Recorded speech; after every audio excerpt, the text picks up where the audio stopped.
Hi, everybody. This Tuesday is an important day for families, businesses, and our economy. It's the day a big part of the Affordable Care Act kicks in, and tens of millions of Americans will finally have the same chance to buy quality, affordable health care as everybody else. It's also the day that a group of far-right Republicans in Congress might choose to shut down the government and potentially damage the economy just because they don't like this law. I'll get to that in a second, but first, here's what the Affordable Care Act means for you. If you're one of the vast majority of Americans who already have health care, you already have new benefits you didn't before, like free mammograms and contraceptive care with no copay, and discounts on prescription medicine for seniors. You've already got new protections in place too, like no more lifetime limits on your care, no more discriminating against children with pre-existing conditions like asthma, or being able to stay on your parents' plan until you turn 26. That's all in place and available to Americans with health insurance right now. If you don't have health insurance, or if you buy it on the individual market, then starting this Tuesday, October 1st, you can visit healthcare.gov to find what's called the Health Insurance Marketplace in your state. This is a website where you can compare insurance plans side by side the same way you'd shop for a TV or a plane ticket. You'll see new choices and new competition. Many of you will see cheaper prices, and many of you will be eligible for tax credits that bring down your costs even more.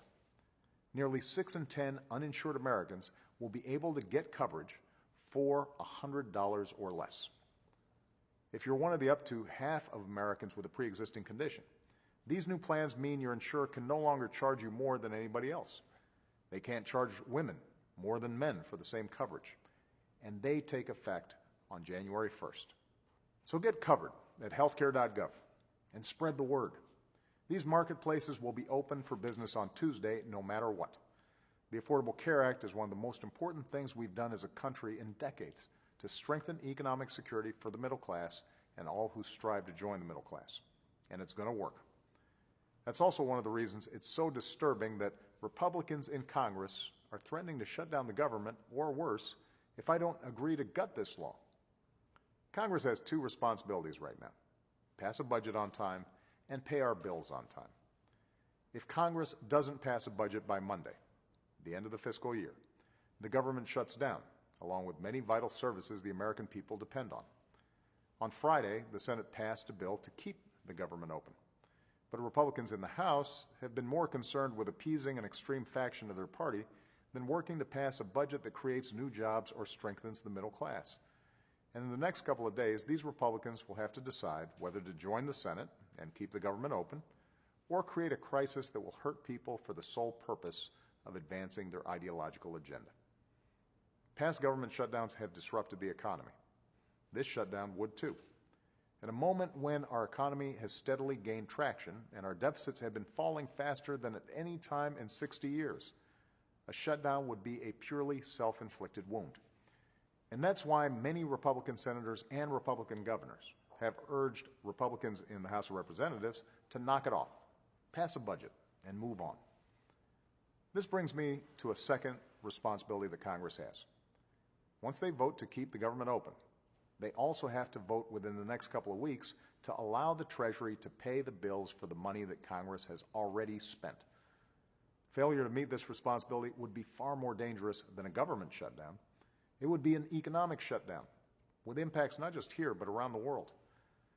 Unfortunately, some Republicans have suggested that unless I agree to an even longer list of demands, not just gutting the health care law, but things like cutting taxes for millionaires or rolling back rules on big banks and polluters, they'll push the button, throwing America into default for the first time in history, and risk throwing all of us back into recession.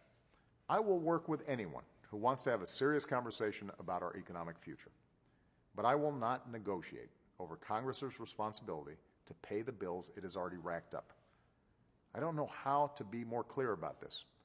No one gets to threaten the full faith and credit of the United States of America just to extract ideological concessions. No one gets to hurt our economy and millions of innocent people just because there are a couple of laws that you don't like. It hasn't been done in the past, and we're not going to start doing it now. The American people have worked too hard to recover from crises to see extremists in their Congress cause another one. And every day this goes on is another day that we can't continue the work of rebuilding the American middle class. Congress needs to pass a budget in time, pay its bills on time, and refocus on the everyday concerns of the people who sent them there. That's what I'm focused on. That's what I'll keep fighting for. Thanks so much.